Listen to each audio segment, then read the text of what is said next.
Saudara-saudari terkasih di dalam Tuhan, setelah memasuki hari Minggu ketiga, persiapan kita menyambut kedatangan Tuhan, gereja mengajak kita merayakan Minggu Sukacita.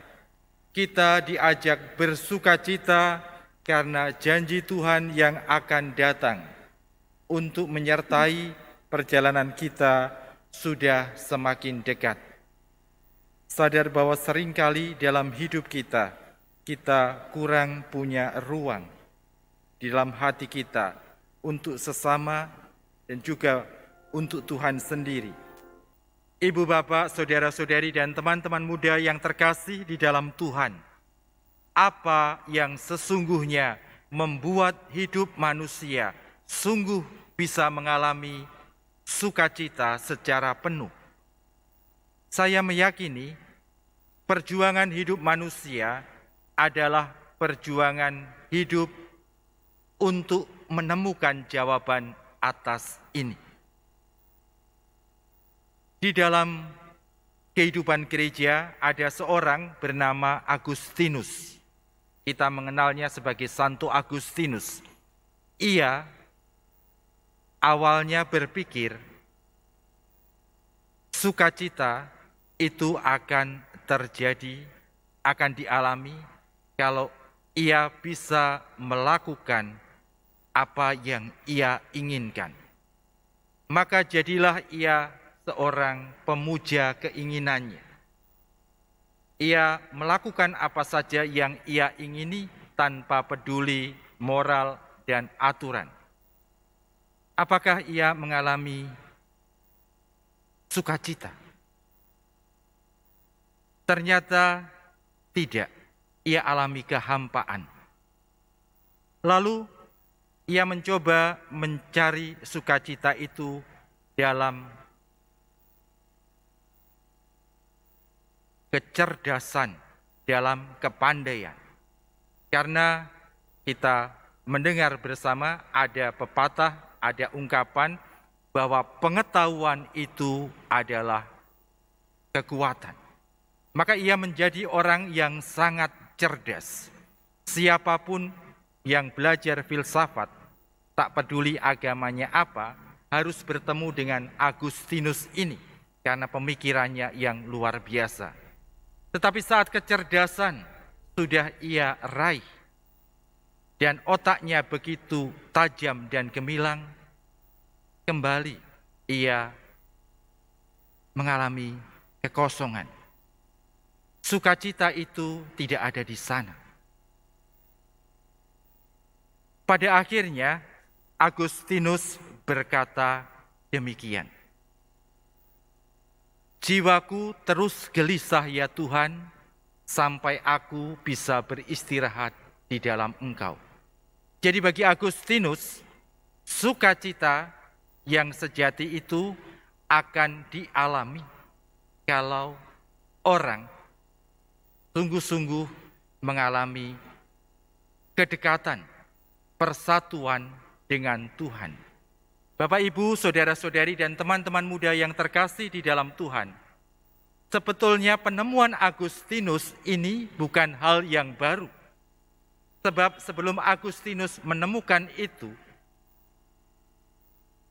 yang kita dengarkan dalam bacaan yang pertama hari ini, yaitu dari Nabi Zefanya, telah dikatakan, bersukacitalah hai Yerusalem, bersoraklah hai Sion, karena Tuhanmu datang. Begitu juga di dalam bacaan yang kedua, Rasul Paulus yang saat itu ada di dalam penjara menulis surat kepada umat awali dengan mengatakan bahwa bersukacitalah sebab Tuhanmu sudah dekat. Tuhan akan segera datang. Pertanyaannya, saudara-saudariku terkasih, apakah kita orang Katolik sungguh-sungguh meyakini bahwa sukacita itu akan kita alami kalau hidup kita disertai oleh Tuhan? Dalam sebuah kesempatan retret, saya hanya ditanya dengan satu pertanyaan. Jika kamu harus memilih satu pribadi yang ada di dalam hidupmu, pribadi siapa yang kau pilih ada bersama denganmu, sementara yang lain tidak ada sama sekali. Dalam ingatan, dalam pikiran, juga dalam hati, nggak ada pribadi itu. Dan kamu juga tidak dikenal oleh orang-orang lain.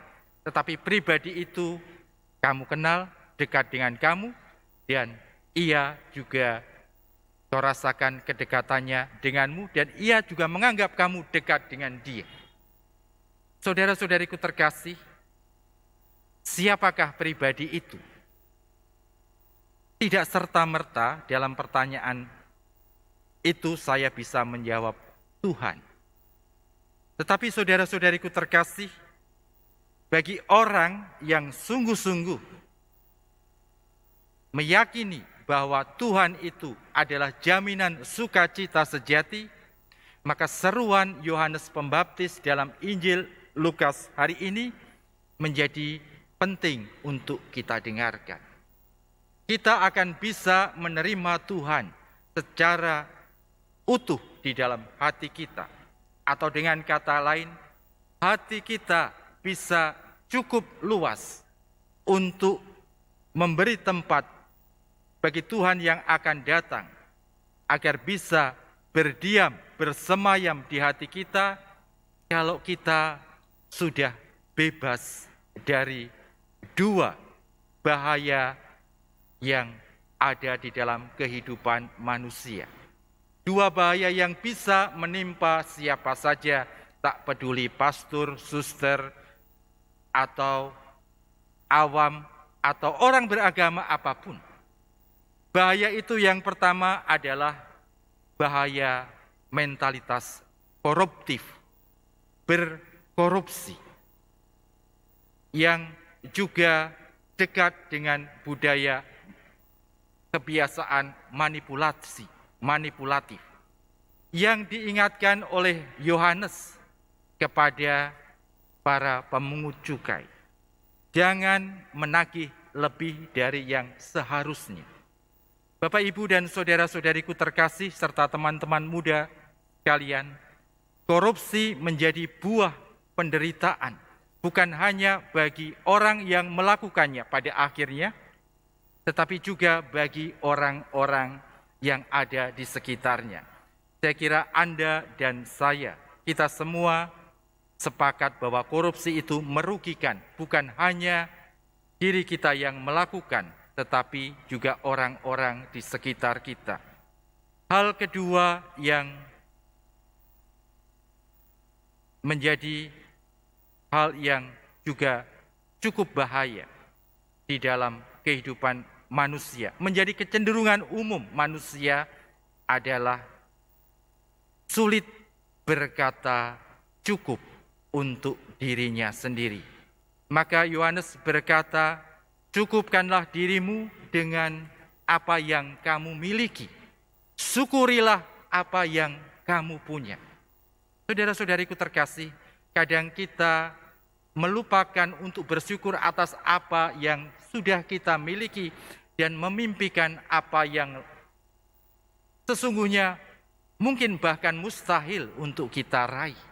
Sehingga hidup kita menjadi terlalu ngejar setoran, ngoyo, atau berjerih payah. Tak ada sesuatu yang bisa dinikmati di dalam hidup. Yang ketiga, saudara-saudariku terkasih, setelah kita bebas dari budaya atau kecenderungan untuk koruptif, manipulatif, dan juga tidak mampu bersyukur atas apa yang kita miliki, kita juga seringkali menghadapi tantangan ini di dalam hidup. Kurang mampu melihat kekurangan dan kebutuhan orang lain dan tergerak menyikapinya. Kalau dalam Injil Lukas hari ini, Yohanes berkata, barang siapa memiliki 2 helai baju, berikan kepada yang tidak punya. Hari ini saat saya berdiri di sini di depan Anda sekalian, mungkin ada banyak orang yang tidak punya baju. Dan Anda pasti tidak percaya kalau saya mengatakan saya hanya punya 2 baju. Tetapi saya bisa tidak berbagi baju kepada orang yang membutuhkan baju karena saya tidak punya perhatian kepada orang yang telanjang saat ini.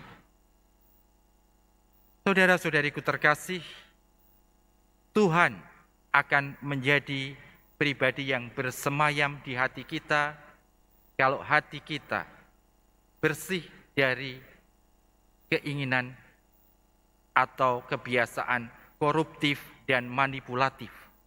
Tuhan juga akan bersemayam di dalam hati kita kalau kita punya ruang untuk sesama di dalam hati kita.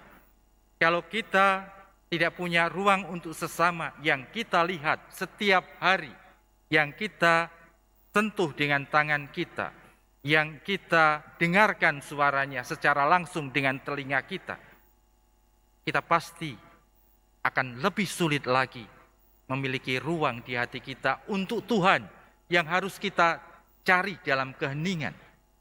Kita dengarkan dalam meditasi atau doa-doa pribadi kita. Oleh karena itu, saudara-saudariku terkasih, mari kita bersukacita karena Tuhan yang akan datang sebentar lagi mengingatkan kita akan hal-hal yang perlu kita lakukan. Bebaskan diri kita dari budaya manipulatif dan koruptif, dan perluas hati kita untuk sesama kita.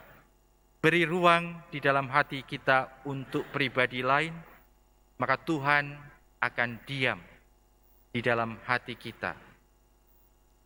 Segala sesuatu bisa terjadi, tetapi segala sesuatu akan bisa kita lalui dengan baik kalau Tuhan senantiasa dekat dan menyertai kita. Dan Tuhan sungguh sudah dekat. Mari dengan sukacita kita buka hati kita di dalam hidup kita untuk Tuhan, sehingga Tuhan boleh masuk dan menyertai setiap langkah di dalam kehidupan kita. Amin.